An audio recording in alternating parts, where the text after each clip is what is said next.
We started wondering, what's up with this? Like, why? And we started to realize, aha. There's one theme, just as a complete outsider paying half attention to Daily Mail headlines, that runs through her life as she's blowing up families. I mean, she seems like she's really caused a lot of problems in her husband's family. Clearly, she's gone after your family. Samantha Markle has just stepped forward with the claim that nobody saw coming. Meghan's pregnancy story doesn't add up, and the truth has been hiding in plain sight for years. But here's the twist that changes everything. This isn't just Samantha talking from jealousy or family drama. She's allegedly armed with information from their father, Thomas Markle. Details about frozen eggs picked up 9 months before Archie was born, timelines that don't match medical reality, and questions about why royal succession suddenly involves so much secrecy. Details that rip the fairy tale wide open. And once you hear them, you'll begin to understand why so many observers are now asking the same question.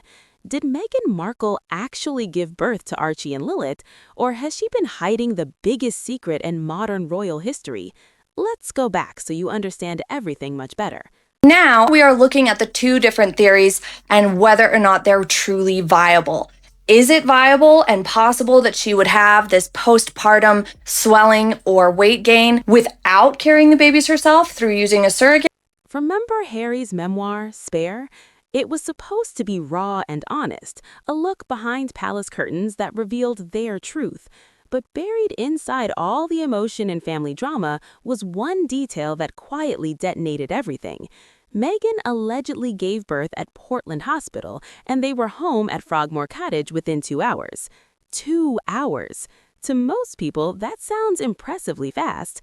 To anyone who has ever experienced birth or knows someone who has, that sounds completely unbelievable. But to medical professionals and hospital insiders familiar with post-birth protocols, that timeline is not just suspicious, it's allegedly impossible. Let's break it down simply. Portland Hospital to Frogmore Cottage is approximately a 1-hour drive on a good day with perfect traffic. So if they were home 2 hours after birth, that means the birth happened, Meghan recovered enough to be discharged, doctors completed their mandatory post-birth monitoring, nurses checked the baby thoroughly, discharge paperwork was processed and signed, bags were packed, security arrangements were confirmed, and then they drove an hour home. All of that allegedly inside 120 minutes total. Not medically realistic, not permitted under standard hospital safety protocols, not matching what actually happens after any birth, especially a first-time mother. And observers who tracked this timeline noted something even stranger. The speed suggests either the birth didn't happen at Portland Hospital at all, or something about the official story doesn't match what really occurred that day. The doubts grew even deeper when people examined the announcement itself, because the way Archie's birth was handled does not match centuries of royal protocol. Before Archie, every significant royal birth followed the same clear pattern. The Queen is notified immediately when labor begins. That's not tradition or courtesy. That's mandatory procedure for anyone in the line of succession. The children and her child would be what we call a Harficon. I've never heard of that one before. And would look nothing like any of those children. I know hundreds, and skin tone and hair will tell the true story. She used a surrogate. Did a deep dive, and she couldn't bear children. The press is informed through official channels at specific stages. Witnesses from the medical staff follow documented protocols. Paperwork is filed precisely according to royal standards that have existed for generations.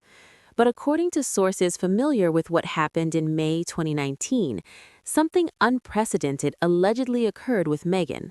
Reports claim the Queen was not properly notified when labor began. The press was given conflicting information about location and timing. No official witnesses were present in the way protocol requires, and the birth certificate itself was allegedly amended 11 days after Archie's birth, with Meghan's name changed to Her Royal Highness the Duchess of Sussex. Now compare that with every other recent royal birth. Because the Portland hospital doesn't have an emergency department. So, if you are a high-risk birth or something happens during that labour to either you or your baby, there's no crash team, there's nothing. They will call an ambulance and you'll be sent to the nearest NHS hospital. So when Meghan was talking about, the emergency department, that's why we couldn't do the photograph in front of the hospital. When Princess Kate had her children, everything followed the rules perfectly. Cameras outside the hospital, official announcement timing, witnesses present, paperwork filed correctly from day one. This isn't about privacy preferences. This is about protocol that exists specifically because children in the succession line require documentation that can never be questioned. So when Meghan's birth allegedly broke every single rule, when timelines didn't make sense, when the Queen reportedly wasn't informed properly, when certificates needed amending after the fact, observers couldn't help but ask, why? Because the answer to that question matters for something much bigger than family privacy. It matters for the legitimacy of the royal line of succession itself. If the timeline raised eyebrows, Samantha Markle's recent statements sent them even higher. Because once she started talking publicly about what their father, Thomas Markle, allegedly knew, everything became much more complicated.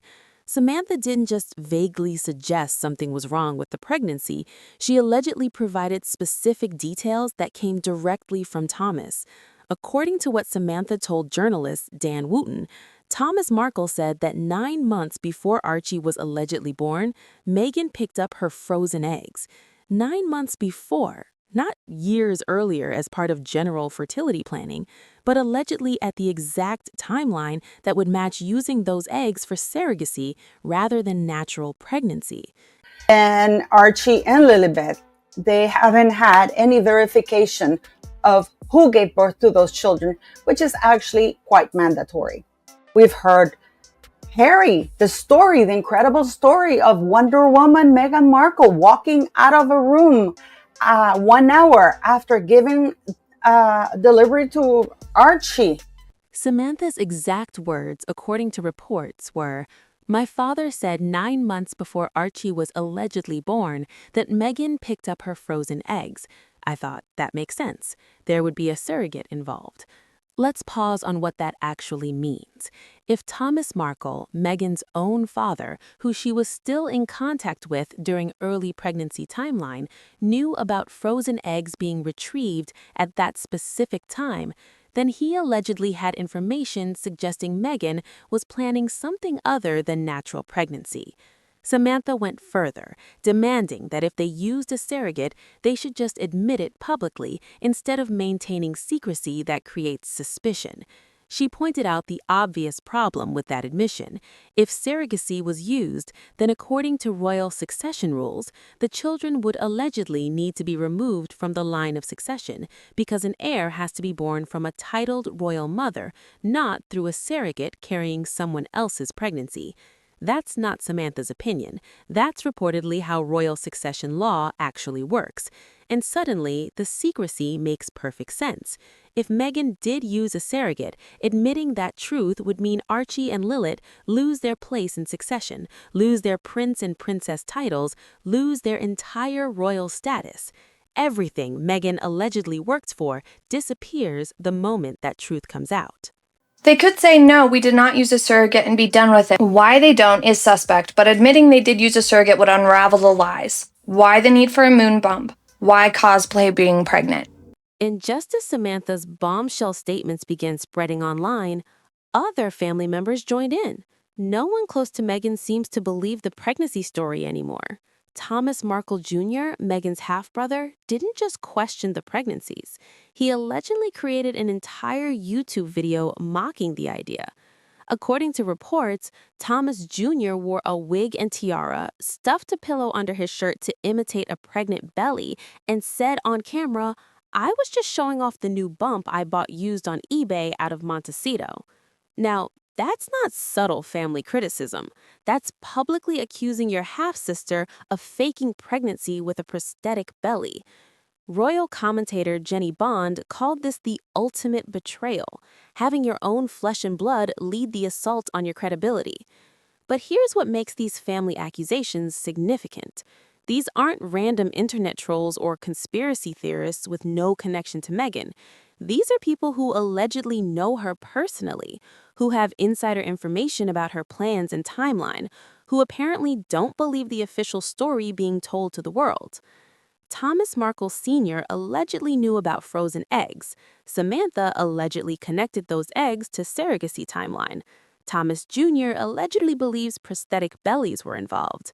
When your entire family publicly questions whether you actually gave birth, when they're willing to risk looking ridiculous by making these accusations, when they keep pushing for answers despite legal threats and public backlash, observers wonder what information they actually have that makes them so confident in these claims. But the family accusations aren't the only cracks appearing in Meghan's story. Once royal experts and medical professionals started analyzing what Harry wrote in Spare, something became painfully obvious. The medical details he described don't match how childbirth actually works. Let's start with the birth location confusion. For months before Archie was born, reports claimed Meghan planned a home birth at Frogmore Cottage, that she wanted a natural, private experience away from hospital protocols.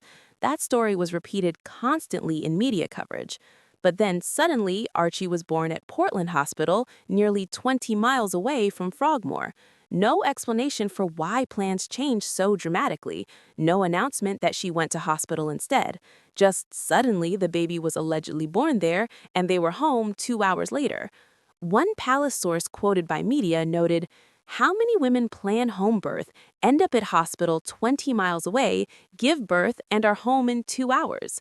That sequence doesn't make sense unless something other than standard birth happened. We all go to work every day. It's very hard. I don't feel sorry for you. Like I didn't have people bringing me my meals and rubbing my feet at the end of the day, as I guarantee you these two did. No one cares. Our sympathies aren't with you. They are with the women who work 2 or 3 jobs just to put food on the table. Then comes the hospital itself. Portland Hospital is known for being ultra-private, ultra-luxurious, ultra-secure. But it's also known for following strict medical protocols, especially for high-profile patients. Mothers don't just walk out 2 hours after birth. Babies require minimum observation periods. Paperwork takes time to process properly. Discharge after birth involves multiple safety checks that can't be rushed no matter how much someone wants privacy. For Meghan to have given birth and left within 2 hours, hospital staff would have had to skip mandatory procedures, ignore safety protocols, and rush discharge in ways that allegedly violate their own standards. And here's the part nobody talks about. If Meghan actually gave birth at Portland that day, there would be witnesses, staff who saw her in labor, nurses who assisted delivery, doctors who signed off on discharge, security who logged her arrival and departure. None of those people have ever been confirmed publicly. The doctor who allegedly delivered Archie was reported as Dr. Penelope Law, but later reports suggested confusion about who actually was involved. For a royal birth that should have clear documentation and witnesses, everything about Archie's arrival allegedly remains mysteriously vague. I'm very excited to announce that Meghan and myself had a baby boy early this morning, a very healthy boy. Mother and baby are doing incredibly well. It's been the most amazing experience I could ever possibly imagine. How any woman does what they do is beyond comprehension. But if medical timeline problems raised questions, the physical evidence made people even more suspicious. Because once observers started analyzing photos and videos of Meghan during both pregnancies, they noticed things that didn't quite match normal pregnancy progression. Multiple images circulated online allegedly showing Meghan's baby bump appearing different sizes on the same day, changing shape unusually between photos, or looking like it moved position in ways that natural pregnancy bellies don't typically move. Some photos allegedly showed what looked like edges or lines where a prosthetic belly might attach. Videos showed moments where the bump allegedly appeared to shift or collapse briefly in ways observers claimed proved it wasn't real. One particular video that went viral allegedly showed Meghan squatting down in heels and a dress with her belly appearing to fold unnaturally during the motion. Critics claimed this proved a prosthetic belly, that a real pregnant belly wouldn't compress that way. When I first saw it, I thought like, wait, no way this can actually be real. Number one, it just looks really weird, but like, it's also, her belly actually does look really fake. And this has been something that a lot of like her haters have been saying, is that she was faking her pregnancy, she was using a surrogate, and she just had like a moon bump. Then came Meghan's own attempt to address these rumors. In June 2025, she posted an old video to Instagram showing her and Harry dancing in what appeared to be a hospital room with Meghan sporting a large baby bump. The caption said this was 4 years ago, right before Lilith's birth, allegedly proving she was actually pregnant. But even that video sparked more controversy instead of settling it. Observers claimed the bump looked too high, wrong shape, not consistent with 9 months pregnancy.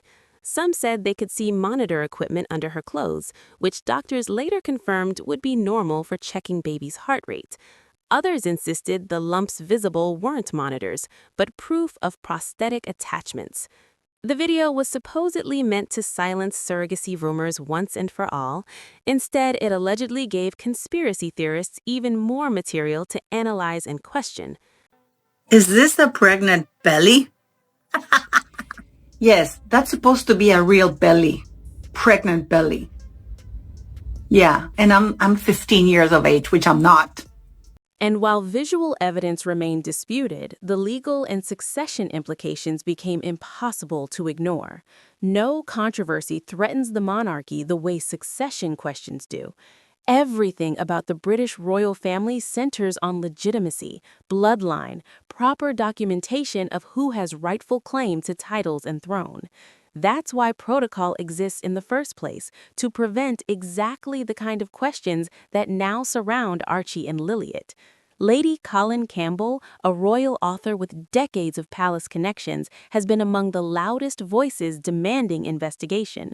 She reportedly said, "I think the whole thing stinks to high heaven. Meghan has created a situation that has caused people to believe the children were born by surrogacy. Clear it up once and for all. There should be no mystery as to who is legitimately in the line of succession." That's not gossip or jealousy talking. That's someone with insider knowledge of how succession works, saying the ambiguity itself is the problem. A high-level palace courtier allegedly told media this scandal comes as no surprise. Speculation about the children has been simmering for years. The kids are 6th and 7th in line to the throne, but have been under cloak and dagger secrecies since they were born. There are so many questions swirling around them. This crisis won't die down until the irrefutable truth comes out. Notice what that statement actually means. Palace insiders allegedly believe there are legitimate questions requiring answers.